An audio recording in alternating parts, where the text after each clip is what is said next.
السلام بسم الله الرحمن الرحيم والصلاة والسلام على رسول محمد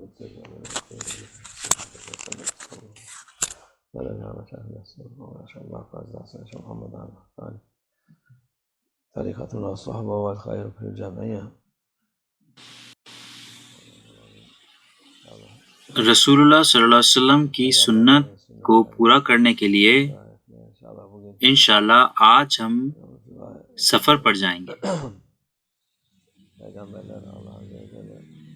اللہ عز و جل نے پیغمبروں کو سفر کرنے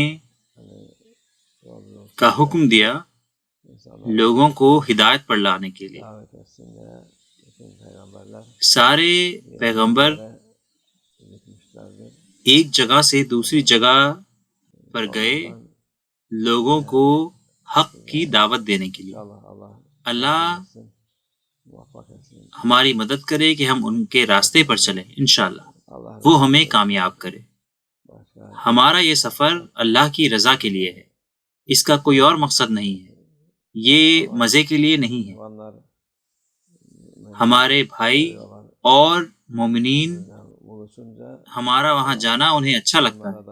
جب وہ ایک دوسرے سے ملتے ہیں تو اللہ ان کے لیے بھی اور ہمارے لیے بھی ثواب لکھتا ہے. ہمارے رسول اللہ صلی اللہ علیہ وسلم فرماتے ہیں کہ جب دو مومنین ملتے ہیں تو ان کے گناہ معاف کر دیے جاتے ہیں. اس کے بڑے فائدے ہیں.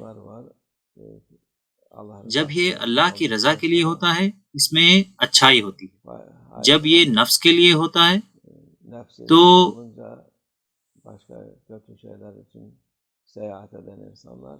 اور لوگ بری چیزوں کے لیے سفر کرتے ہیں تو وہ خام خواہ میں ہی تھکتے ہیں. جو بھی اللہ کی رضا کے لیے یہ کرتا ہے وہ یہاں پر بھی اور آخرت میں بھی فائدے میں ہوگا.